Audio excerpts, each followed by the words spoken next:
Hello students, today we'll start with question number 4 of exercise 6.5. Prove that the functions do not have a maxima or minima. Our very first question for this is fx is equal to e raised to power x. So we have to prove that this function does not have a maxima or minima. As usual, our very first step would be taking out its derivative, which is e raised to power x, putting this first derivative equal to 0, right? So do we have any value of x for which e raised to power x is equal to 0? Therefore, for no value of x is e raised to power x equal to 0. Therefore, maxima or minima for fx does not exist.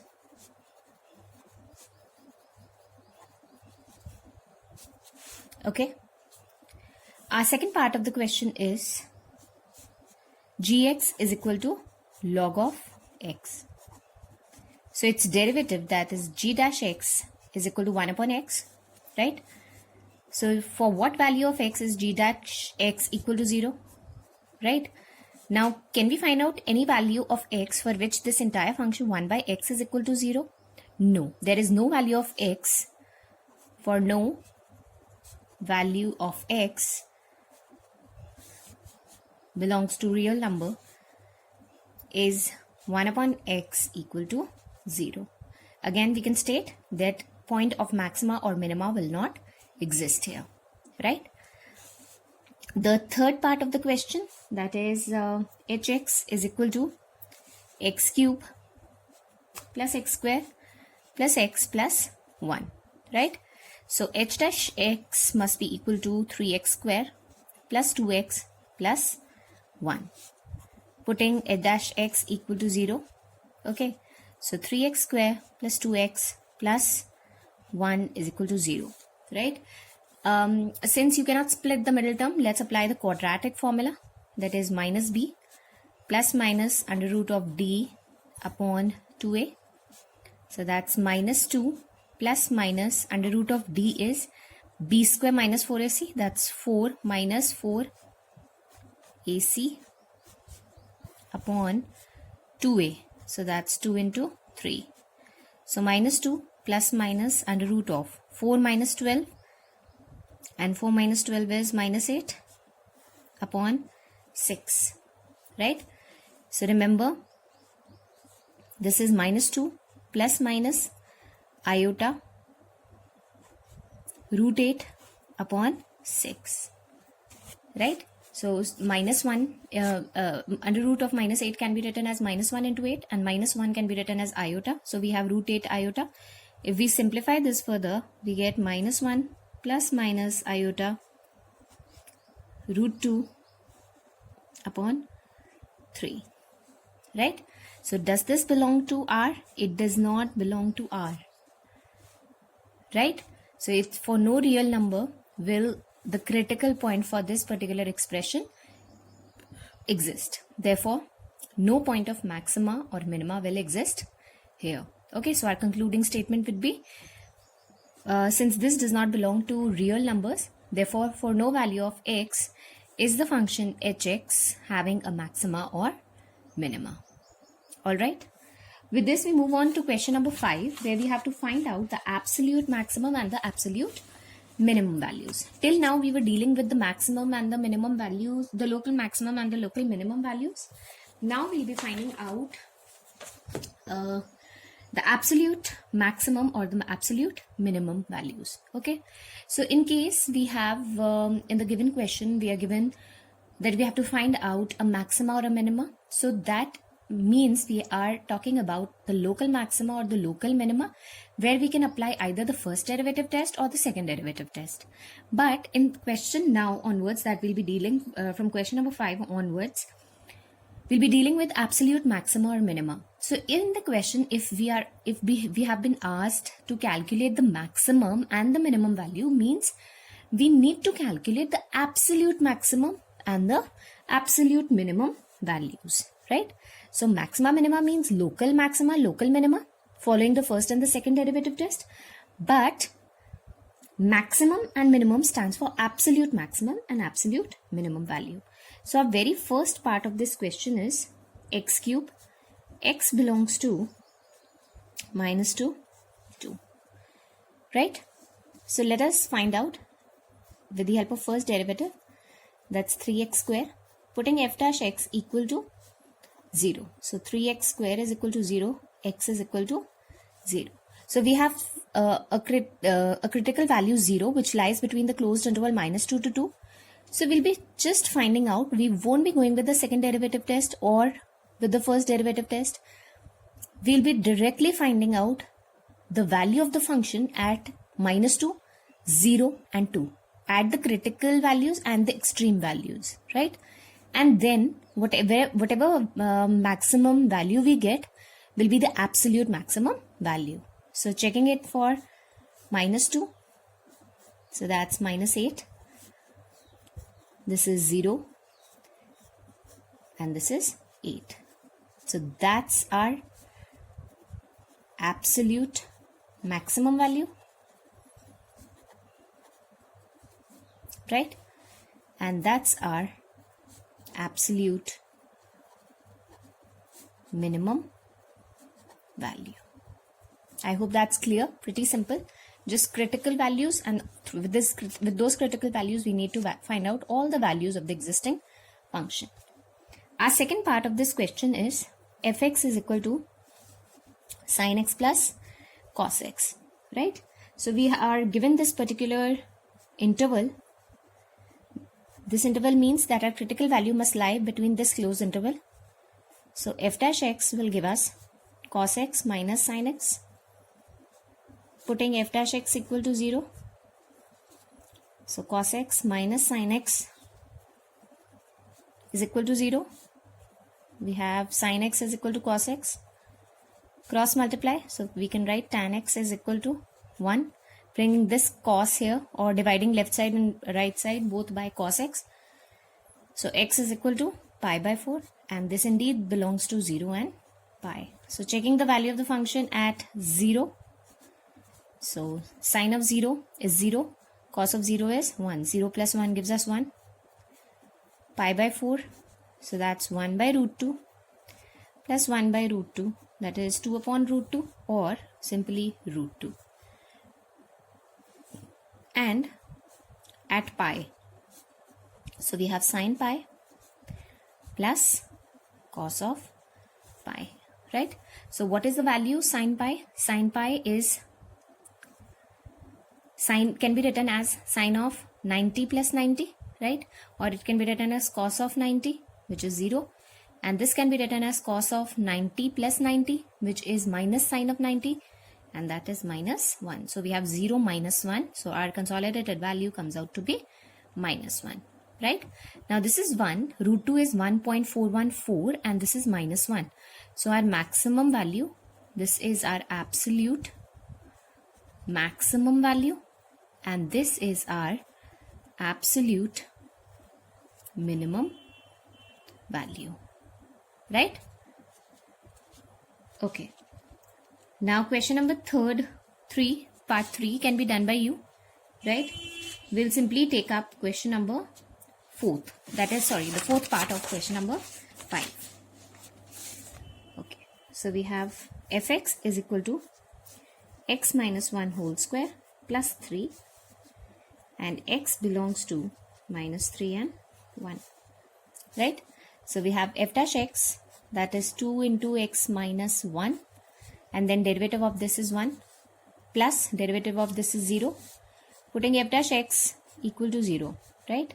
So 2 into x minus 1 is equal to 0. So x is equal to 1, right?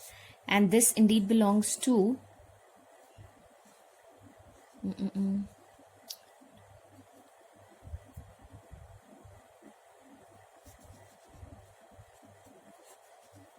right? So we have the same thing here. Yeah. So we'll check out the value at f is equal to 1, right? And f at minus 3, right? So at 1, what do we get? the value is 3, and at minus 3 it's minus 3 minus 1 whole square, so minus 4 whole square, which is 16 plus 3 is 19. So that's our absolute maximum value, and this is our absolute minimum value. I hope that's clear. Okay, with this we move on to question number 6. In question number 6, we've been asked, find the maximum profit that a company can make if the profit function is Px is equal to 41 minus 72x minus 18x squared, right?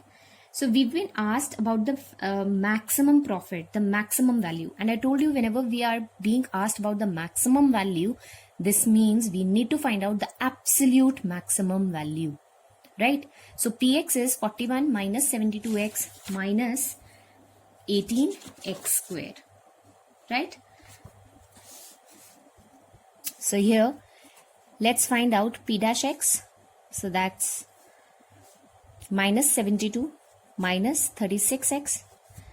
Putting P dash x equal to 0. So we have minus 36x minus 72 is equal to 0. Or 36x is equal to minus 72, or x is equal to minus 2, right? Okay, now since x is equal to minus 2, we don't have a specific interval in this case, right? Because for absolute maximum value, we need to have a specific interval. We'll go by the second derivative test. So going by the second derivative test, this is our first derivative. Our second derivative would be minus of 36. Therefore, P double dash at minus 2 will also be equal to minus 36, which is less than 0. So minus 2 is point of maxima, right? And maximum profit would be at this point of maxima, that is P of minus 2. This is 41 minus 72 into minus 2 minus 18 into 4, right? So this is 41 plus 144 minus 72. So that's 185 minus 72. So that's 3, 1, 1. So what is the maximum profit? The maximum profit that is made is 113. I hope it's clear, right? So we have to, in case we are given a closed interval, we'll be finding out the absolute maximum or the maximum, absolute maximum or the absolute minimum value. Otherwise, we'll be going by the local maximum or the local minimum value. I hope that's clear, students, right? Here we'll be using, since no unit is given, we'll be writing 113 unit, right? Okay, with this we move on to question number 7. Find both maximum and the minimum values of this given function, that is 3x to the power 4 minus 8x cube plus 12x square minus 48x plus 25 on interval 0 to 3. Right? Now we are given a closed interval and we have to find out the maximum and the minimum value. Means we are talking about the absolute maximum and the absolute minimum value. Right? So let this function be fx. Let's find out f dash x. So we have 12 x cube minus 24x square minus 24x minus 48. Right? So this is 12x cube minus 24x square plus 24x minus 48, right? And derivative of this 25 would be 0. Putting f dash x equal to 0. So we have 12x cube minus 24x square plus 24x minus 48 equal to 0. 12 common, so we have x cube minus 2x square plus 2x minus 4 is equal to 0, right? So I can write x cube minus 2x square plus 2x minus 4 is equal to 0, right?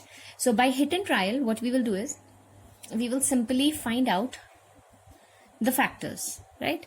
So if I take x as 1, right, I get this 1, right?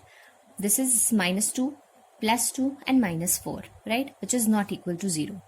If I take x as minus 1, I get here minus 1. This is minus 2, right? This is minus 2 again, and this is minus 4. Again, our purpose is not solved. Let us take it for x is equal to 2. If I take x as 2, I can do it in rough over here. If I take x as 2, I'll get 8 minus 8 plus 4 and minus 4, right? So one of the factors, that is at x is equal to 2, my entire derivative is equal to 0. Therefore, I can take x minus 2 as one of the factors of this expression. The other factors can be simply calculated. So we have x cube minus 2x square plus 2x minus 4, right? And once I divide it by x minus 2, I get x goes into x square times x cube, that is minus of 2x square. So minus, and this is plus. This gets cancelled. So we have 2x minus 4 now. So we have plus 2. So we have 2x minus 4. And this 2 gets cancelled. So the other factor is x square plus 2 is equal to 0. Right? So we have either x minus 2 is equal to 0. So x is equal to 2. Or x square plus 2 is equal to 0. But again, x square will be equal to minus 2. And square root sign never has a negative term. So we reject this particular factor, right? And x is equal to 2 belongs to the closed interval 0 to 3. Remember, we were talking about maximum and the minimum values on the closed interval 0, 3. So we'll be finding out the absolute maximum and the absolute minimum values. This is the critical value. So finding the value of f at x is equal to 0, right? Putting 0 here instead of x. This term is 0, this is 0, this and this is 0. So we have plus 25 left. So f at 0 is 25. Then we have 2. So we have 3 into 2 to the power 4 minus 8, 2 cube plus 12, 2 square minus 48, 2 plus 25. So this is 16 into 3, that's 48, minus 8, that's 64, plus 12 into 4, 48. This is 96 and this is 25, right? Now remember, 48 plus 48 gives me 96. This 96 and this gets cancelled. So we have minus 64 plus 25, which is minus sign you will be putting 9, right? And this is minus 39, right? And then f at 3 is how much? 3 into 3 to the power 4 minus 8, 3 cube plus 12, 3 square minus 48 into 3 plus 25. So this is 81 into 3 minus 27 into 8. So we have 27 into 8, 216 plus 12 into 9, that's 108 minus 4, so it was at 12, 144 plus 25. So that's 243 minus 216 plus 108 minus 144 plus 25, right? With this, if I just go by these calculations, I get my one of my values as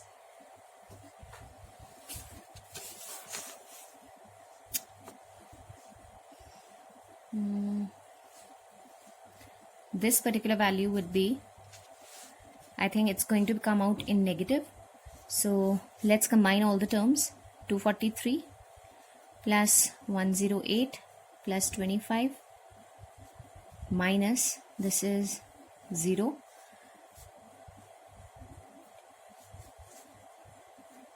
so that's minus 360 right? And so we have 243, 108, 25. So that 11 plus 5, 6, 4, 5, 6, 2 and 3, 366 minus 360. So this gives me a value that's 6, right? So what is our absolute maximum value? Maximum value or absolute maximum value is 25 and minimum value is minus 39. That's our minimum value and that's our maximum value. I hope that's clear, students.